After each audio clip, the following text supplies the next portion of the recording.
Meus caros filhos, hoje a Santa Igreja celebra a festa da exaltação da Santa Cruz. Festa esta que está intimamente ligada a uma outra comemoração chamada Invenção da Santa Cruz.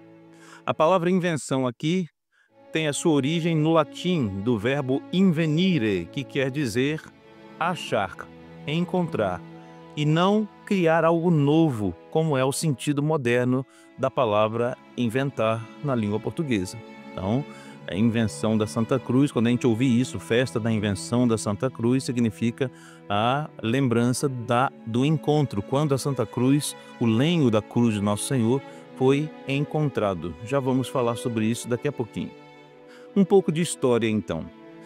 Tudo começa lá no ano 325 da era cristã, quando o imperador Constantino, logo após o término do Concílio de Nicéia, ordena a construção de uma basílica para honrar a paixão de Nosso Senhor lá em Jerusalém. Mandou construir essa basílica lá em Jerusalém a pedido do bispo local, do bispo Macário de Jerusalém. Trata-se da basílica mundialmente conhecida que está lá até hoje, chamada Basílica do Santo Sepulcro, que foi construída no local do Gólgota, aonde o Nosso Senhor fora crucificado. No ano seguinte, no ano, portanto, de 326, a mãe do imperador Constantino, Santa Helena, fez uma peregrinação à Terra Santa, com um duplo objetivo. Primeiro objetivo, naturalmente, peregrinar à Terra Santa, como boa cristã que era, para alimentar a sua fé e a sua piedade, mas também foi para supervisionar a obra que o filho mandou realizar, verificar pessoalmente como estava o andamento da obra da Basílica do Santo Sepulcro. E foi aí, então, nessa ocasião, que, durante as escavações e preparações para as fundações da igreja, foi encontrada não somente a cruz em que Nosso Senhor foi crucificado, mas também foram encontrados outros instrumentos da paixão e até mesmo as cruzes dos ladrões que foram crucificados com Nosso Senhor, enterrados nesse local. Por isso, a esse evento nós chamamos de Invenção da Santa Cruz, ou descobrimento, achamento, achou a cruz perdida do Nosso Senhor. E como que Santa Helena poderia ter tanta certeza de que aquela realmente era a cruz exata em que Jesus morrera, e não outra cruz qualquer? Afinal de contas, a crucificação era uma pena de morte comum infligida pelos romanos. Como que ela teve certeza de que aquela era a cruz de Nosso Senhor? Santa Helena observou que somente aquele lenho em especial curava todos os enfermos que nele tocavam ou que dele se aproximavam. Nenhum outro lenho tinha esse poder de cura, mas aquele lenho. Então ela concluiu: só pode ser esta a cruz de Nosso Senhor. O lenho então foi dividido em partes. Uma parte ficou na Basílica do Santo Sepulcro, onde está até hoje, e outra parte Santa Helena levou consigo, primeiro para Constantinopla e em seguida para Roma, onde ela residia. As relíquias, sim, Santa Helena não levou consigo somente a relíquia da Santa Cruz, levou outras relíquias da paixão também. E essas relíquias se encontram até hoje em Roma, na Basílica chamada Santa Cruz de Jerusalém. O nome é Santa Cruz de Jerusalém, mas só esclarecendo, a Basílica fica em Roma, tá? É Santa Cruz em Jerusalém, é só o nome que deram à Basílica, mas essa Basílica fica em Roma. E Santa Helena levou estas seguintes relíquias consigo para Roma.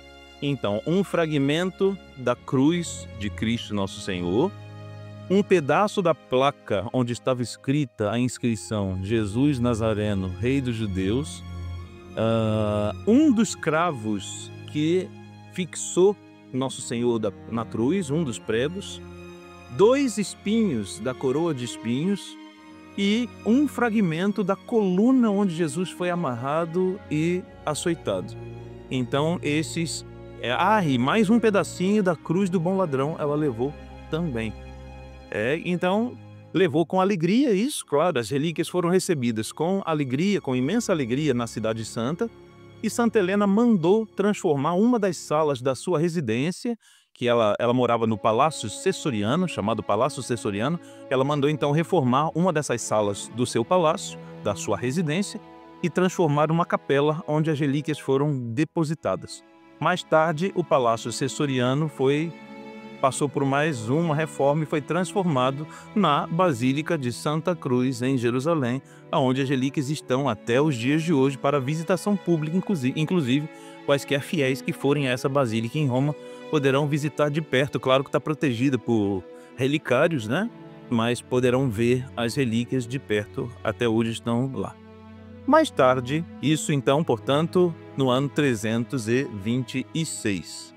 Estamos no ano 326. Agora, um pouco mais tarde, avançando um pouco na história, lá no ano 614 aconteceu uma página triste da história, onde o rei persa invadiu Jerusalém e levou como espólio de guerra a relíquia do Santo Lenho e também as outras relíquias. Então o rei pagão persa roubou as relíquias e levou como espólio de guerra. Porém, em 628, pouquinho mais tarde ainda, o imperador bizantino Heráclio liderou uma investida militar contra os persas e ganhou e venceu essa guerra. E como acordo de paz, exigiu a devolução de todas as relíquias. Assim sendo, no ano de 630, o imperador Heráclio pessoalmente foi a Jerusalém para devolver as relíquias, organizando assim uma triunfal procissão pelas ruas de Jerusalém para reintroduzir as relíquias na basílica da onde ela tinha sido roubada. E foi daí que nasceu a festa da exaltação da Santa Cruz. Então, festa que nós celebramos hoje e começou justamente com essa devolução das relíquias ao seu lugar de origem. É claro que agora, então, depois de falar um pouquinho da história, vamos falar da espiritualidade. É claro que é impossível a gente falar da exaltação da Santa Cruz, mas contar apenas esta história. O que é importante a gente saber, a origem, de onde saiu essa festa, mas também nós conhecermos a espiritualidade que está por detrás da cruz do nosso Senhor. Então, segundo tópico, espiritualidade. A Santa Cruz é o símbolo mais importante do cristianismo, pois simboliza para nós a nossa redenção e a nossa salvação. A cruz, que outrora era sinal de vergonha e de castigo, sinal de punição e de pena de morte, sinal de maldição, agora é, para todo cristão, estandarte de salvação e sinal de vitória. Com razão, o apóstolo São Paulo, no introito da missa de hoje, que acabamos de escutar, nos incentiva a nos gloriarmos na cruz de nosso Senhor Jesus Cristo, pois ela é a nossa salvação e nossa vida, nossa esperança de ressurreição. Por ela nós fomos salvos e libertos. E isso deve ser para todo cristão motivo de indizível alegria espiritual. Digamos, portanto, cristãos, com toda a confiança e do fundo de nossas almas, este hino que acabamos de cantar no início desta celebração: bendita e louvada seja no céu a divina luz, e nós, cá também na terra, louvemos a Santa Cruz. Os céus cantam a vitória de nosso Senhor Jesus. Cantemos também na terra louvores à Santa Cruz. Nas batalhas antigas, na maioria das guerras ao longo da história, podemos observar uma figura peculiar que marchava no meio dos soldados. Em geral, essa pessoa ia à frente dos batalhões, como que guiando os batalhões, carregando uma bandeira ou um estandarte. Inclusive, a gente pode ver isso em alguns filmes antigos que mostram cenas de guerra. A gente vai ver todo aquele pelotão e na frente tem um rapazinho lá segurando um estandarte, uma bandeira. Essa figura chamava-se porta-estandarte ou então vexilário, já que vexillum, do latim, quer dizer estandarte. Era muito comum em muitas milícias, principalmente no exército romano. A priori, nós poderíamos pensar a se tratar de uma função inútil.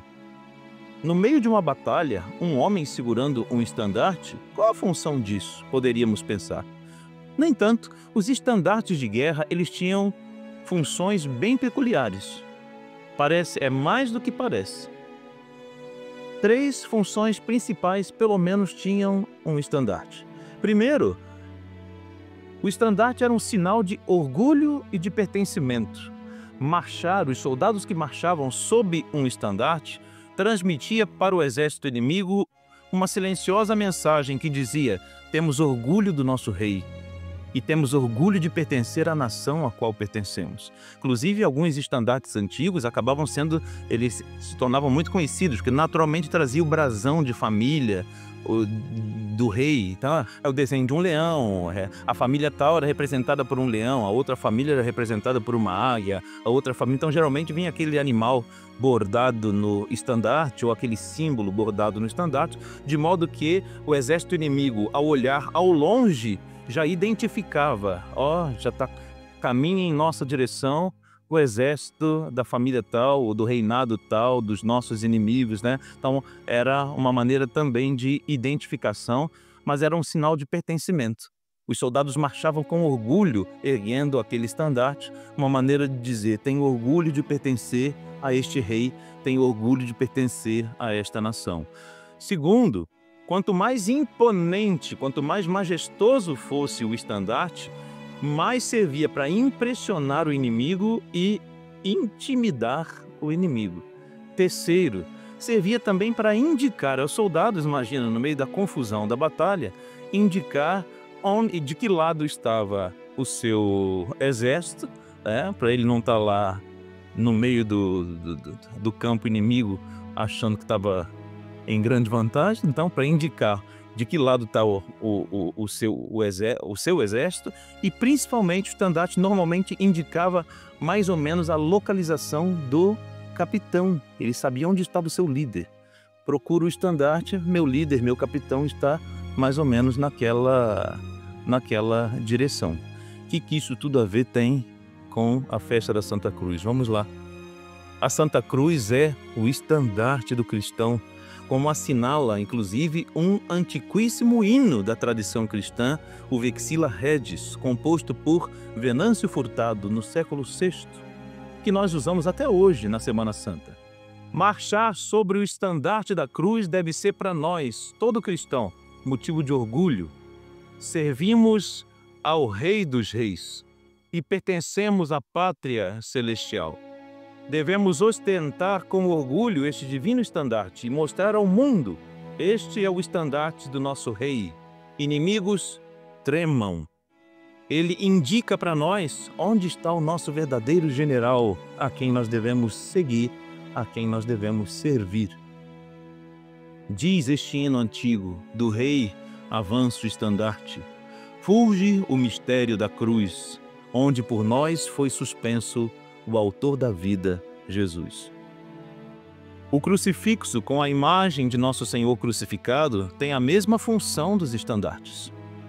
Romanos.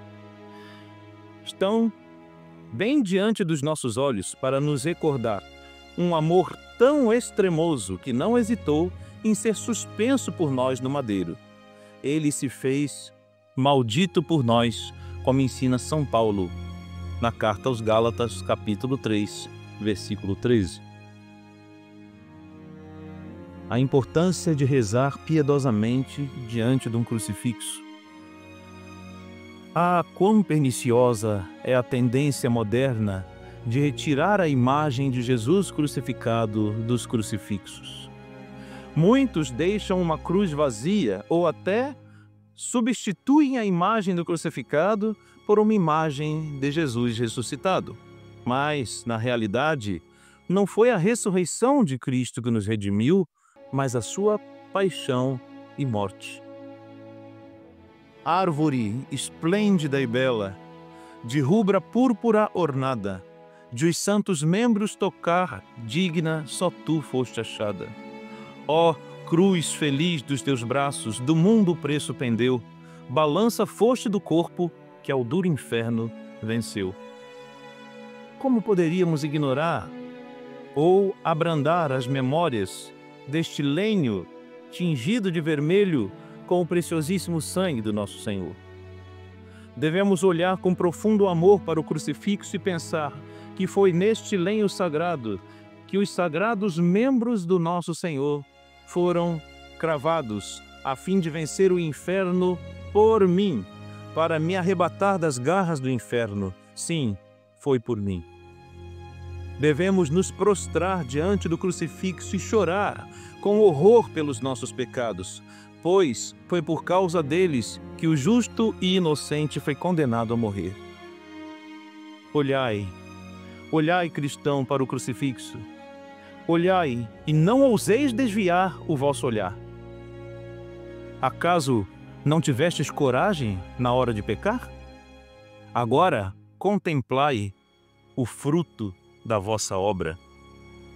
Um Deus tão bondoso, tão amoroso, tão santo, e que agora está rasgado, dilacerado, desfigurado, ensanguentado. E por quê? Por causa da vossa luxúria, da vossa gula, por causa das vossas invejas, por causa dos vossos pequenos ataques de ira, de soberba, de orgulho tolo e de vaidades desmedidas. Por causa das vossas frivolidades, sim, tudo isso é culpa vossa. Vere languores nostros ipse tulit, lembra o profeta Isaías, no capítulo 53, versículo 4. Verdadeiramente, ele tomou sobre si as nossas dores.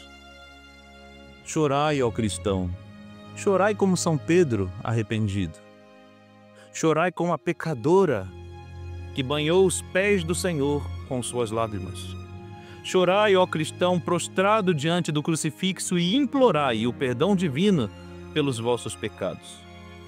E dizei, junto com o poeta: ó árvore, inclina teus ramos, abranda as fibras mais duras a quem te fez germinar, minora tantas torturas, leito mais brando oferece ao santo Rei das alturas. Diga a nosso Senhor diante do crucifixo, todos os dias um ato de contrição. Faça-lhe um propósito de emenda, assim como fez Zaqueu. A cruz é a porta para o céu, é o caminho seguro de salvação. Tu, ó cristão, queres alcançar o céu, mas não queres abraçar a cruz. Queres felicidade e o prêmio, mas não queres mortificar-te. Queres sentar-te à direita e à esquerda no reino do Senhor, mas não queres o sacrifício. Presta atenção, ó cristão, e acolhe sem demora o suave convite do Divino Redentor, que nos diz: renuncia a ti mesmo, toma a tua cruz e siga-me. Mateus 16, 24. Humildes e confiantes, levemos a nossa cruz, seguindo o sublime exemplo de nosso Senhor Jesus.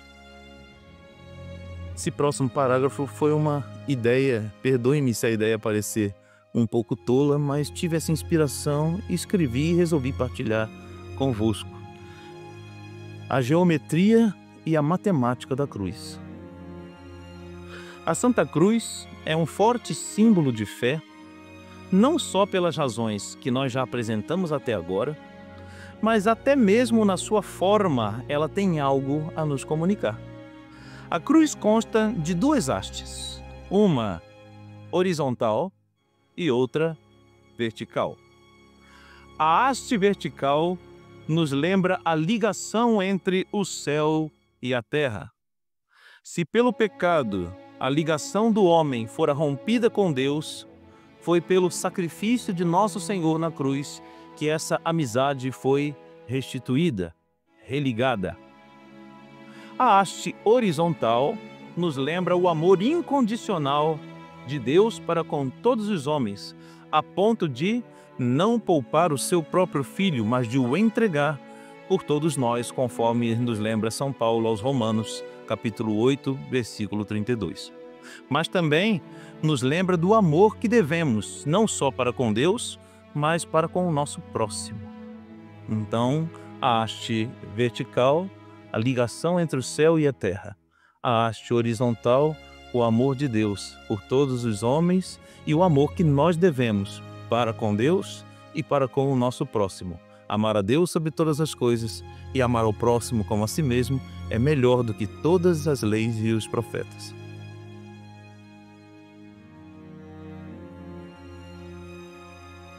A forma da cruz, o formato da cruz, nos lembra o sinal matemático de adição, o sinal de mais. Nos recorda que Deus veio a nós em nossa miséria e adicionou a sua graça, a sua misericórdia e o seu perdão e a salvação às nossas vidas. A cruz, mesmo que ela esteja inclinada, como aconteceu no martírio do apóstolo Santo André, ainda traz para nós uma mensagem poderosa. Diz-se que Santo André, depois de ser crucificado, não morreu imediatamente, mas passou alguns dias ainda vivo e pregado na cruz, pregando o Evangelho. Na matemática, o X é o sinal da multiplicação, a mesma posição em que estava a cruz de Santo André. Foi a morte de nosso Senhor Jesus Cristo na cruz que inspirou coragem aos apóstolos a também dar a vida por ele. O sangue e o testemunho dos mártires, portanto, fez multiplicar na igreja o número de conversões e o número de fiéis.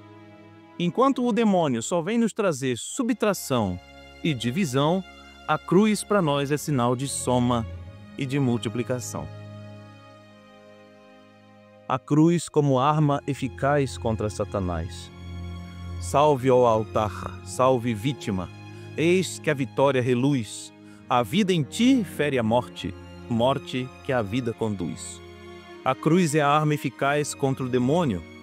A cruz foi a ideia mais genial de Deus e a mais humilhante contra o demônio, porque o venceu no seu próprio jugo, por assim dizer. Se pela árvore do paraíso o inimigo pretendeu inserir o pecado no mundo, Deus o venceu com outra árvore, a árvore da cruz. Foi árvore vencendo árvore. Foi novo Adão vencendo o Adão primitivo. A morte foi vencida pela morte do nosso Senhor. Devemos fazer uso constante do sinal da cruz. Ao acordar, ao ir dormir, ao sair ou chegar de casa, antes ou depois das refeições, antes dos nossos trabalhos, antes dos nossos estudos, nos momentos de perigo, nos momentos em que nos vierem as tentações, faça o sinal da cruz. Na antiguidade, os santos faziam o sinal da cruz até mesmo ao avistar de longe um herege. Fazer o sinal da cruz quando viam um herege era uma maneira de pedir silenciosamente a Deus que o livrasse da mesma heresia que aquele pobre coitado cometeu. Como nós somos tão displicentes e negligentes ao usarmos tão pouco ou usarmos tão mal esta poderosa arma que é tão eficaz e tão acessível a nós. A igreja, inclusive, concede indulgência parcial cada vez que você faz o sinal da Santa Cruz, sim. Olha que maneira excelente de lucrar várias vezes ao longo do dia. Agora, claro, parêntese agora, deixa eu sair do texto um pouquinho e fazer um parêntese. Claro que vamos usar isso, não tem limite, padre, para fazer um sinal da cruz? Não, faça quantos sinais da cruz você quiser ao longo do dia, não tem problema nenhum. A única observação que a gente faz é, tome cuidado também para não ficar feito um louco desvairado, desequilibrado, entra no mercado, entra no banco, entra em todo lugar e aí começa a sair fazendo o sinal da cruz a todo lado do meio da rua, que isso pode, inclusive, é um grande perigo. Padre, perigo de quê? É um perigo de ridicularizarem a fé, percebem? Então a gente tem que tomar cuidado com isso, para que as outras pessoas não olhem, não é para eu passar... Atenção! Aqui o problema não é que as pessoas olhem para mim e pensem que eu sou doidinho, que eu sou... Não. Não é preocupação com a nossa imagem, é preocupação com a fé. Para que a fé não vire motivo de zombaria, de irrisão. Não é? Atenção, não é uma preocupação. Eu não estou preocupado com o que os outros vão pensar de mim, mas que olhem de maneira negativa à fé, à religião, que não depreciem, que não zombem da religião. Esse é o cuidado que nós devemos tomar. Mas sim, podemos fazer por diversas vezes o sinal da cruz e lucramos uma indulgência para cada vez que nós o fazemos ao longo do dia. Em nossos lares, em nossas escolas, em nossos locais públicos, etc., devemos ou deveríamos ter sempre um crucifixo. É triste ver como a mentalidade modernista tomou conta da sociedade de tal maneira que a laicização do Estado está fazendo precisamente o contrário e removendo os crucifixos dos tribunais, locais públicos e etc. Todo local público tinha um crucifixo, agora estão removendo tudo. Também nós, e em nós, devemos e devemos portar com amor um crucifixo, seja ele em forma de cordão ou pingente, ou em forma de pin, que é um brochezinho. Podemos usar esse símbolo. Atenção, porém, para jamais usar a Santa Cruz, nunca pendure um crucifixo como se fosse um adereço, amuleto ou um modismo, mas que a cruz que eu carrego pendurada seja para mim um constante lembrete do sacrifício de Nosso Senhor por nós e ao mesmo tempo do nosso compromisso de abraçarmos cotidianamente a nossa cruz e a seguir o Senhor. É muito engraçado, vem o traficante que faz tráfico de drogas, faz violência, faz roubo, faz assalto. A primeira coisa que os traficantes têm pendurado do pescoço é um crucifixo. É irônico, né? Então tem tatuado um crucifixo, tem tatuar aqui a minha tatuagem de Jesus ou de Maria. O que adianta? Que adianta colocar um símbolo ali? Então podemos e devemos usar o sinal da Santa Cruz, usar um crucifixo. Agora, se utilizarmos, que utilizemos da maneira correta. Não é por superstição, não é por com um mero adereço, como um mero adereço, ou simplesmente por moda. E, infelizmente, muitos fazem isso. Essa mulher terrível que teve no Rio de Janeiro agora recentemente, a tal da Madonna, entra no palco, uma mulher depravada daquela, e entra no palco com um terço pendurado no pescoço. Você chega a noção da blasfêmia da coisa. Então, não é porque a pessoa está com um crucifixo pendurado no pescoço, olha só que piedoso, que religioso. Nem sempre, nem sempre. Então, sim, podemos e devemos usar esse sinal, mas usemos da maneira correta. Queridos filhos, é isso que eu tinha a partilhar convosco nesta festa da exaltação da Santa Cruz. E vamos encerrar essa reflexão com uma oração que aqui na realidade é a tradução para o vernáculo da oração da coleta que acabamos de ouvir no início da Santa Missa. Eu vos convido a ficar de pé, em nome do Padre, do Filho e do Espírito Santo. Amém. Ó Deus, que nos alegrais neste dia com a solenidade anual da exaltação da Santa Cruz, nós vos pedimos que nos concedais que, tendo conhecido na terra o mistério da cruz, mereçamos no céu o prêmio da redenção. Pelo mesmo nosso Senhor Jesus Cristo, vosso Filho, que convosco vive e reina, na unidade do Espírito Santo, Deus, por todos os séculos dos séculos. Amém.